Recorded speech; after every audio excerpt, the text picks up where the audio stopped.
The Knife and the Naked Chalk. The children went to the seaside for a month, and lived in a flint village on the bare windy chalk downs, quite 30 miles away from home. They made friends with an old shepherd called Mr. Dudeney, who had known their father when their father was little. He did not talk like their own people in the Weald of Sussex, and he used different names for farm things, but he understood how they felt, and let them go with him. He had a tiny cottage about 1/2 mile from the village, where his wife made mead from thyme honey, and nursed sick lambs in front of a coal fire, while old Jim, who was Mr. Dudeney's sheep-dog's father, lay at the door. They brought up beef bones for old Jim. You must never give a sheep-dog mutton bones.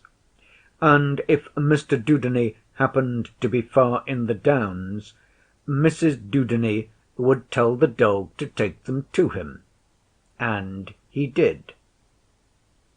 One August afternoon, when the village water-cart had made the street smell specially townified, they went to look for their shepherd as usual, and as usual old Jim crawled over the doorstep and took them in charge. The sun was hot, the dry grass was very slippery, and the distances were very distant. "It's just like the sea," said Una, when old Jim halted in the shade of a lonely flint barn on a bare rise. "You see where you're going, and you go there, and there's nothing between." Dan slipped off his shoes. "When we get home I shall sit in the woods all day," he said. "Woof!" said old Jim, to show he was ready, and struck across a long rolling stretch of turf. Presently he asked for his beef-bone. "Not yet," said Dan. "Where's Mr. Dudeney? Where's master?" Old Jim looked as if he thought they were mad, and asked again. "Don't you give it him," Una cried. "I'm not going to be left howling in a desert." "Show, boy, show," said Dan, for the downs seemed as bare as the palm of your hand. Old Jim sighed and trotted forward. Soon they spied the blob of Mr. Dudeney's hat against the sky a long way off. "Right, all right," said Dan. Old Jim wheeled round, took his bone carefully between his blunted teeth, and returned to the shadow of the old barn, looking just like a wolf. The children went on. 2 kestrels hung bivvering and squealing above them. A gull flapped lazily along the white edge of the cliffs. The curves of the down shook a little in the heat, and so did Mr. Dudeney's distant head. They walked toward it very slowly, and found themselves staring into a horseshoe-shaped hollow 100 feet deep, whose steep sides were laced with tangled sheep tracks. The flock grazed on the flat at the bottom, under charge of young Jim. Mr. Dudeney sat comfortably knitting on the edge of the slope, his crook between his knees. They told him what old Jim had done. "Ah, he thought you could see my head as soon as he did. The closer you be to the turf, the more you see things. You look warm like," said Mr. Dudeney. "We be," said Una, flopping down, "and tired." "Sit beside o' me here. The shadow will begin to stretch out in a little while, and a heat shake o' wind will come up with it that'll overlay your eyes like so much wool." We don't want to sleep," said Una indignantly, but she settled herself as she spoke in the first strip of early afternoon shade. "Oh, course not. You come to talk with me, same as your father used. He didn't need no dog to guide him to Norton Pit." "Well, he belonged here," said Dan, and laid himself down at length on the turf. "He did, and what beats me is why he went off to live among them messy trees in the Weald, when he might ha' stayed here and looked all about him. There's no profit to trees. They draw the lightning, and sheep shelter under 'em, and so like as not you'll lose a half-score ewe struck dead in one storm. Tuck! Your father knew that." "Trees aren't messy." Una rose on her elbow. "And what about firewood? I don't like coal." "Eh? You lie a piece more uphill, and you'll lie more natural," said Mr Dudeney, with his provoking deaf smile. "Now press your face down and smell to the turf. That's Southdown thyme, which makes our Southdown mutton beyond compare, and my mother told me 'twill cure anything except broken necks or hearts. I forget which." They sniffed, and somehow forgot to lift their cheeks from the soft, thymy cushions. "You don't get nothing like that in the Weald. Watercress, maybe?" said Mr Dudeney. "But we've water brooks full of it, where you paddle in hot weather," Una replied, watching a yellow and violet-banded snail shell close to her eye. "Brooks flood. Then you must shift your sheep, let alone foot rot afterward. I put more dependence on a dew pond any day." "How's a dew pond made?" said Dan, and lifted his hat over his eyes. Mr Dudeney explained.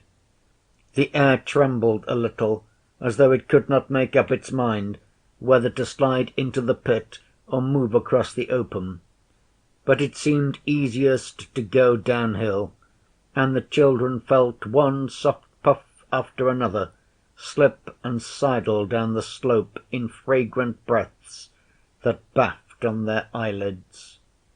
The little whisper of the sea by the cliffs joined with the whisper of the wind over the grass, the hum of insects in the thyme, the ruffle and rustle of the flock below, and a thickish mutter deep in the very chalk beneath them. Mr Dudeney stopped explaining, and went on with his knitting. They were roused by voices. The shadow had crept half-way down the steep side of Norton Pit, and on the edge of it, his back to them, Puck sat beside a half-naked man who seemed busy at some work. The wind had dropped, and in that funnel of ground every least noise and movement reached them like whispers up a water-pipe. "That is clever," said Puck, leaning over. "How truly you shape it." "Yes, but what does the beast care for a brittle flint tip? Bah!" The man flicked something contemptuously over his shoulder. It fell between Dan and Una. A beautiful dark blue flint arrowhead, still hot from the maker's hand. The man reached for another stone, and worked away like a thrush with a snail shell. "Flint work is fool's work," he said at last. "One does it because one always did it, but when it comes to dealing with the beast, no good." He shook his shaggy head. "The beast was dealt with long ago. He has gone," said Puck. "He'll be back at lambing time. I know him." He chipped very carefully, and the flint squeaked. "Not he. Children can lie out on the chalk now all day through. and go home safe. Can they? Well, call the beast by his true name, and I'll believe it, the man replied. Surely. Puck leaped to his feet, curved his hands round his mouth, and shouted, Wolf! Wolf! Norton Pit threw back the echo from its dry sides. Woof! Woof! Like young Jim's bark. You see, you hear, said Puck. Nobody answers. Grey Shepherd is gone. Feet in the Night has run off. There are no more wolves. Wonderful! The man wiped his forehead as though he were hot. Who drove him away? You? Many men through many years, each working in his own country. Were you one of them? Puck answered. The man slid his sheepskin cloak to his waist, and without a word pointed to his side, which was all seamed and blotched with scars. His arms, too, were dimpled from shoulder to elbow with horrible white dimples. I see, said Puck. It is the beast's mark. What did you use against him? Hand, hammer and spear, as our fathers did before us. So, then how? Puck twitched aside the man's dark brown cloak. How did a flint worker come by that? Show, man, show. He held out his little hand. The man slipped a long dark iron knife, almost a short sword, from his belt, and after breathing on it, handed it hilt first to Puck, who took it with his head on one side, as you should when you look at the works of a watch, squinted down the dark blade, and very delicately rubbed his forefinger from the point to the hilt. Good, said he, in a surprised tone. It should be. The children of the night made it, the man answered. So I see by the iron. What might it have cost you? This. The man raised his hand to his cheek. Puck whistled like a wheeled starling. By the great rings of the chalk, he cried. Was that your price? Turn sunward that I may see better, and shut your eye. He slipped his hand beneath the man's chin and swung him till he faced the children up the slope. They saw that his right eye was gone, and the eyelid lay shrunk. Quickly Puck turned him round again, and the two sat down. It was for the sheep. The sheep are the people, said the man in an ashamed voice. What else could I have done? You know, old one. Puck sighed a little fluttering sigh. Take the knife. I listen. The man bowed his head, drove the knife into the turf, and while it still quivered, said, This is witness between us that I speak the thing that has been. Before my knife and the naked chalk I speak. Touch. Puck laid a hand on the hilt. It stopped shaking. The children wriggled a little nearer. I am of the people of the worked flint. I am the one son of the priestess who sells the winds to the men of the sea. I am the buyer of the knife, the keeper of the people. The man began in a sort of singing shout. These are my names in this country of the naked chalk, between the trees and the sea. Yours was a great country. Your names are great too, said Puck. One cannot feed some things on names and songs. The man hit himself on the chest.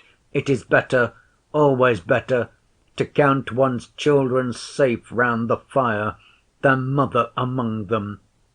"Ah, hey!" said Puck. "I think this will be a very old tale. I warm myself and eat at any fire that I choose, but there is no one to light me a fire or cook my meat. I sold all that when I bought the magic knife for my people. It was not right that the beast should master man. What else could I have done? I hear, I know, I listen," said Puck. "When I was old enough to take my place in the sheep-guard, the beast gnawed all our country like a bone between his teeth. He came in behind the flocks at watering time and watched them round the dew-ponds. He leaped into the folds between our knees at the shearing. He walked out alongside the grazing flocks and chose his meat on the hoof while our boys threw flints at him. He crept by night into the huts and licked the babe from between the mother's hands. He called his companions and pulled down men in broad daylight on the naked chalk. No, not always did he do so. This was his cunning. He would go away for a while to let us forget him. A year, 2 years perhaps. We neither smelt nor heard nor saw him. When our flocks had increased, when our men did not always look behind them, when children strayed from the fenced places, when our women walked alone to draw water, back, back, back came the curse of the chalk. Grey shepherd, feet in the night, the beast, the beast, the beast! He laughed at our little brittle arrows and our poor blunt spears. He learned to run in under the stroke of the hammer. I think he knew when there was a flaw in the flint. Often it does not show till you bring it down on his snout. Then, poof! The false flint falls all to flinders, and you are left with the hammer handle in your fist and his teeth in your flank. I have felt them. At evening, too, in the dew, or when it has misted and rained, your spearhead lashings slack off.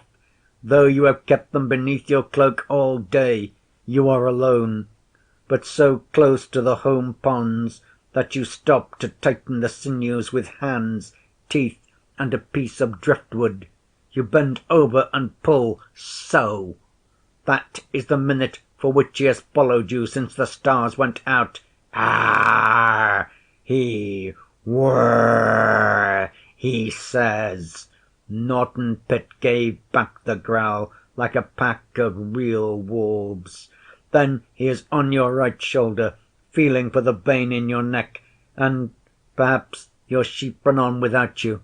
To fight the beast is nothing, but to be despised by the beast when he fights you, that is like his teeth in the heart. Old One, why is it that men desire so greatly and can do so little? I do not know. Did you desire so much? Said Puck. I desired to master the beast. It is not right that the beast should master man. But my people were afraid. Even my mother, the priestess, was afraid when I told her what I desired. We were accustomed to be afraid of the beast. When I was made a man, and a maiden, she was a priestess, waited for me at the dew-ponds. The beast flitted from off the chalk. Perhaps it was a sickness. Perhaps he had gone to his gods to learn how to do us new harm. But he went, and we breathed more freely. The women sang again. The children were not so much guarded. Our flocks grazed far out. I took mine yonder. He pointed inland to the hazy line of the weald, where the new grass was best. They grazed north. I followed till we were close to the trees. He lowered his voice. Close there, where the children of the night live. He pointed north again. Ah, now I remember a thing, said Puck. Tell me, why did your people fear the trees so extremely?' 'Because the Gods hate the trees and strike them with lightning. We can see them burning for days all along the chalk's edge. Besides, all the chalk knows that the children of the night, though they worship our Gods, are magicians. When a man goes into their country, they change his spirit, they put words into his mouth, they make him like talking water. But a voice in my heart told me to go toward the north. While I watched my sheep there, I saw 3 beasts chasing a man who ran towards the trees. By this I knew he was a child of the night. We flint workers fear the trees more than we fear the beast. He had no hammer. He carried a knife like this one. A beast leaped at him. He stretched out his knife. The beast fell dead. The other beasts ran away howling, which they would never have done from a flint worker. The man went in among the trees. I looked for the dead beast. He had been killed in a new way, by a single deep, clean cut, without bruise or tear, which had split his bad heart. Wonderful! So I saw that the man's knife was magic, and I thought how to get it, thought strongly how to get it. When I brought the flocks to the shearing, my mother the priestess asked me, "What is the new thing which you have seen and I see in your face?" I said, "It is a sorrow to me," and she answered, "All new things are sorrows. Sit in my place and eat sorrow."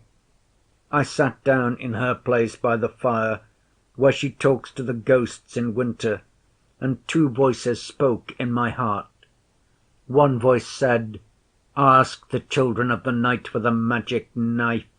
It is not fit that the beast should master man." I listened to that voice. One voice said, "If you go among the trees, the children of the night will change your spirit. Eat and sleep here." The other voice said, "Ask for the knife." I listened to that voice. I said to my mother in the morning, "I go away to find a thing for the people, but I do not know whether I shall return in my own shape." She answered, "Whether you live or die or are made different, I am your mother." "True," said Puck, "the Old Ones themselves cannot change men's mothers, even if they would. Let us thank the Old Ones." I spoke to my maiden, the priestess who waited for me at the dew ponds. She promised fine things too. The man laughed. I went away to that place where I had seen the magician with the knife. I lay out 2 days on the short grass before I ventured among the trees. I felt my way before me with a stick. I was afraid of the terrible talking trees. I was afraid of the ghosts in the branches, of the soft ground underfoot, of the red and black waters. I was afraid, above all, of the change. It came. They saw him wipe his forehead once again, and his strong back muscles quivered till he laid his hand on the knife hilt. A fire without a flame burned in my head. An evil taste grew in my mouth. My eyelids shut hot over my eyes. My breath was hot between my teeth, and my hands were like the hands of a stranger. I was made to sing songs and to mock the trees, though I was afraid of them. At the same time I saw myself laughing, and I was very sad for this fine young man who was myself. Ah, the children of the night know magic. I think that is done by the spirits of the mist. They change a man if he sleeps among them," said Puck. "Had you slept in any mists?" "Yes. but I know it was the children of the night. After 3 days I saw a red light behind the trees, and I heard a heavy noise. I saw the children of the night dig red stones from a hole and lay them in fires. The stones melted like tallow, and the men beat the soft stuff with hammers. I wished to speak to these men, but the words were changed in my mouth, and all I could say was, "Do not make that noise, it hurts my head." By this I knew that I was bewitched, and I clung to the trees and prayed the children of the night to take off their spells. They were cruel. They asked me many questions which they would never allow me to answer. They changed my words between my teeth till I wept. Then they led me into a hut and covered the floor with hot stones and dashed water on the stones and sang charms till the sweat poured off me like water. I slept. When I waked, my own spirit, not the strange shouting thing, was back in my body, and I was like a cool bright stone on the shingle between the sea and the sunshine. The magicians came to hear me, women and men, each wearing a magic knife. Their priestess was their ears and their mouth. I spoke.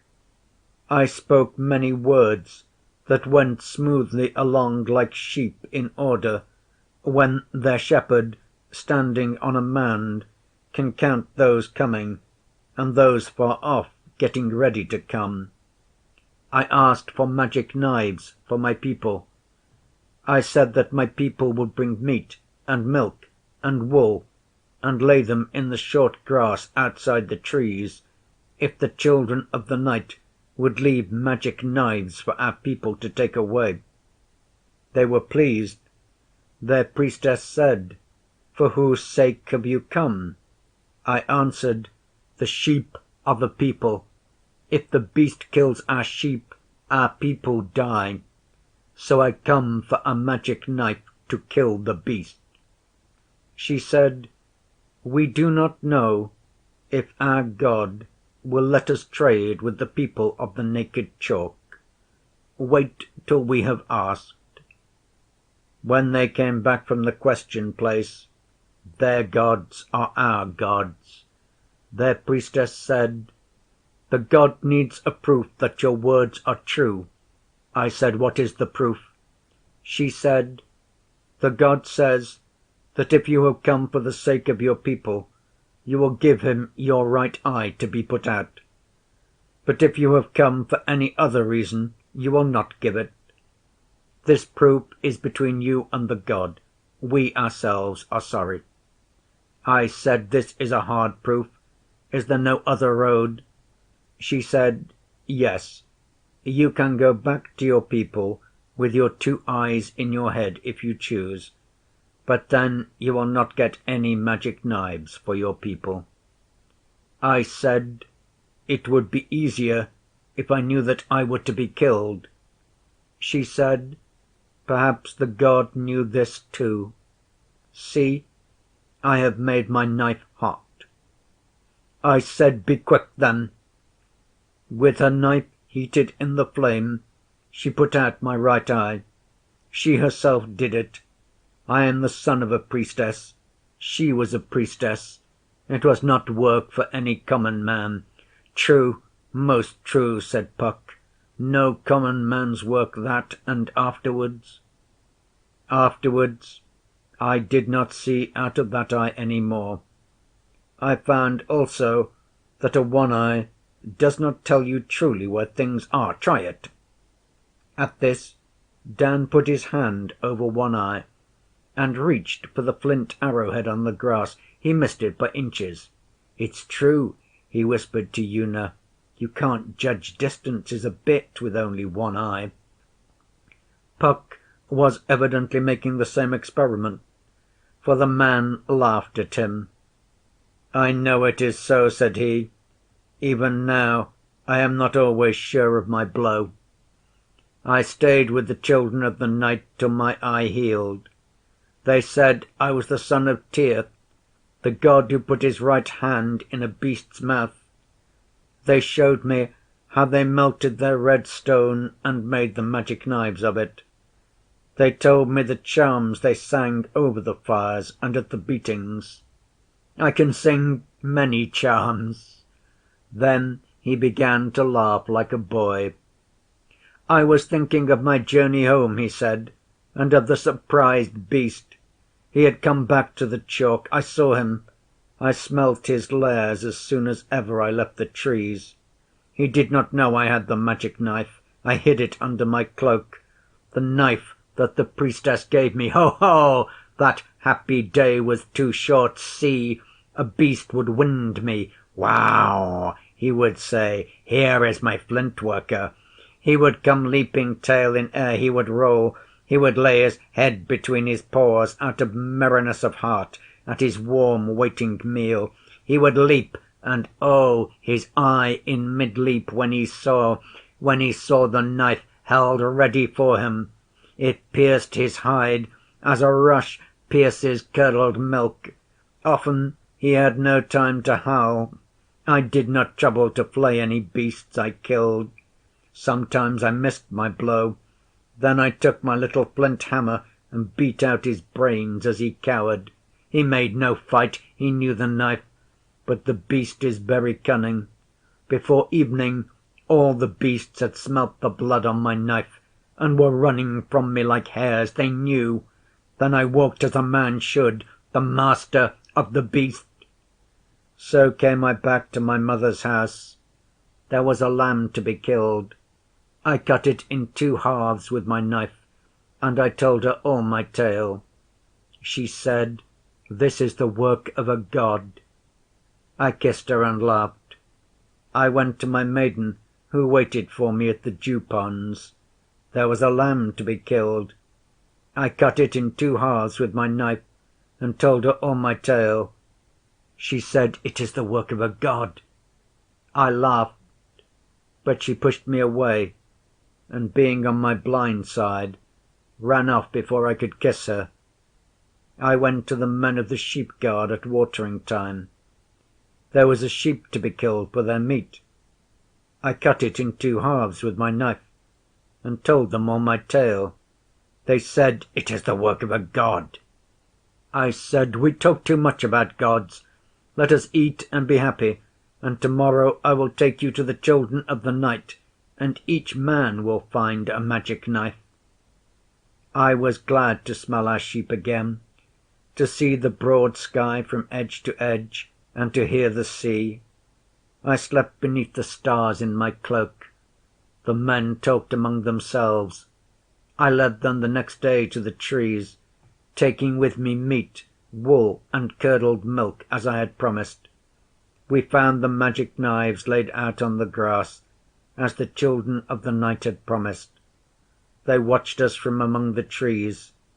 Their priestess called to me and said, how is it with your people? I said, their hearts are changed. I cannot see their hearts as I used to. She said, that is because you have only one eye. Come to me, and I will be both your eyes. But I said, I must show my people how to use their knives against the beast, as you showed me how to use my knife. I said this because the magic knife does not balance like the flint. She said, what you have done for the sake of a woman, and not for the sake of your people. I asked of her, then why did the god accept my right eye, and why are you so angry? She answered, because any man can lie to a god, but no man can lie to a woman, and I am not angry with you. I am only very sorrowful for you. Wait a little, and you will see out of your one eye why I am sorry. So she hid herself. I went back with my people, each one carrying his knife and making it sing in the air. Tss, tss. The flint never sings, it mutters, The beast heard, the beast saw, he knew. Everywhere he ran away from us. We all laughed. As we walked over the grass, my mother's brother, the chief on the men's side, he took off his chief's necklace of yellow sea stones. How? Eh? Oh, I remember. Amber, said Puck. And would have put them on my neck. I said, no, I am content. What does my one eye matter if my other eye sees fat sheep and fat children running about safely? My mother's brother said to them, I told you he would never take such things. Then they began to sing a song in the old tongue, the song of Tyr. I sang with them, but my mother's brother said, This is your song, O buyer of the knife. Let us sing it, Tyr. Even then I did not understand, till I saw that no man stepped on my shadow, and I knew that they thought me to be a god, like the god Tyr, who gave his right hand to conquer a great beast. By the fire in the belly of the flint, was that so? Puck rapped out. By my knife and the naked chalk, so it was. They made way for my shadow, as though it had been a priestess walking to the barrows of the dead. I was afraid. I said to myself, my mother and my maiden will know I am not Tyr. But still I was afraid, with the fear of a man who falls into a steep flint pit while he runs, and feels that it will be hard to climb out. When we came to the dew ponds, all our people were there. The men showed their knives and told their tale. The sheep guards also had seen the beast flying from us. The beast went west across the river in packs, howling. He knew the knife had come to the naked chalk at last. At last he knew. So my work was done. I looked for my maiden among the priestesses. She looked at me, but she did not smile. She made the sign to me that our priestesses must make when they sacrificed to the old dead in the barrows. I would have spoken, but my mother's brother made himself my mouth, as though I had been one of the old dead in the barrows, for whom our priests speak to the people on midsummer mornings. I remember those midsummer mornings, said Puck. Then I went away angrily to my mother's house. She would have knelt before me. Then I was more angry, but she said, only a god would have spoken to me thus, a priestess. A man would have feared the punishment of the gods. I looked at her and I laughed. I could not stop my unhappy laughing. They called me from the door by the name of Tyr himself. A young man with whom I had watched my first flocks and chipped my first arrow and fought my first beast called me by that name in the old tongue. He asked my leave to take my maiden. His eyes were lowered. His hands were on his forehead. He was full of the fear of a god, but of me, a man, he had no fear when he asked. I did not kill him. I said, call the maiden. She came also without fear, this very one that had waited for me, that had walked with me by our dew ponds. Being a priestess, she lifted her eyes to me. As I look on a hill or a cloud, so she looked at me. She spoke in the old tongue, which priestesses use when they make prayers to the old dead in the barrows. She asked leave that she might light the fire in my companion's house, and that I should bless their children. I did not kill her. I heard my own voice, little and cold, say, let it be as you desire. And they went away hand in hand. My heart grew little and cold. A wind shouted in my ears, my eye darkened. I said to my mother, can a god die? I heard her say, what is it, my son? And I fell into darkness full of hammer noises. I was not. Oh, poor, poor God, said Puck. And your wise mother? She knew. As soon as I dropped, she knew. When my spirit came back, I heard her whisper in my ear, whether you live or die or are made different, I am your mother. That was good, better even than the water she gave me, and the going away of the sickness. Though I was ashamed to have fallen down, yet I was very glad. She was glad too. Neither of us wished to lose the other. There is only the one mother for the one son. I heaped the fire for her and barred the doors, and sat at her feet as before I went away, and she combed my hair and sang. I said at last, "What is to be done to the people who say that I am Tyr?" She said, "He who has done a godlike thing must bear himself like a god. I see no way out of it. The people are now your sheep till you die. You cannot drive them off." I said, "This is a heavier sheep than I can lift." She said, "In time it will grow easy. In time, perhaps, you will not lay it down for any maiden anywhere. Be wise, be very wise, my son, for nothing is left you except the words and the songs and the worship of a god." "Oh, poor god," said Puck. "But those are not altogether bad things." "I know they are not, but I would sell them all for one small child of my own, smearing himself with the ashes of our own house fire." He wrenched his knife from the turf, thrust it into his belt, and stood up. "And yet what else could I have done?" he said. "The sheep are the people." "It is a very old tale," Puck answered. "I have heard the like of it not only on the naked chalk, but also among the trees, under oak and ash and thorn." The afternoon shadows filled all the quiet emptiness of Norton Pit. The children heard the sheep bells and young Jim's busy bark above them, and they scrambled up the slope to the level. "We'll let you have your sleep out," said Mr Dudeney, as the flock scattered before them. "It's making for tea time now." "Look what I've found," said Dan, and held up a little blue flint arrowhead, as fresh as though it had been chipped that very day. "Oh," said Mr Dudeney, "the closeter you be to the turf, the more you're apt to see things. I've found 'em often. Some says the fairies made 'em, but I says they was made by folks like ourselves, only a goodish time back. They're lucky to keep. Now you couldn't ever have slept, not to any profit, among your father's trees, same as you've laid out on naked chalk, could you?" "One doesn't want to sleep in the wood," said Una. "Then what's the good of 'em?" said Mr Dudeney. "Might as well sit in the barn all day. Fetch 'em long, Jim boy." The Downs, that looked so bare and hot when they came, were full of delicious little shadow dimples. The smell of the thyme and the salt mixed together on the south-west drip from the still sea.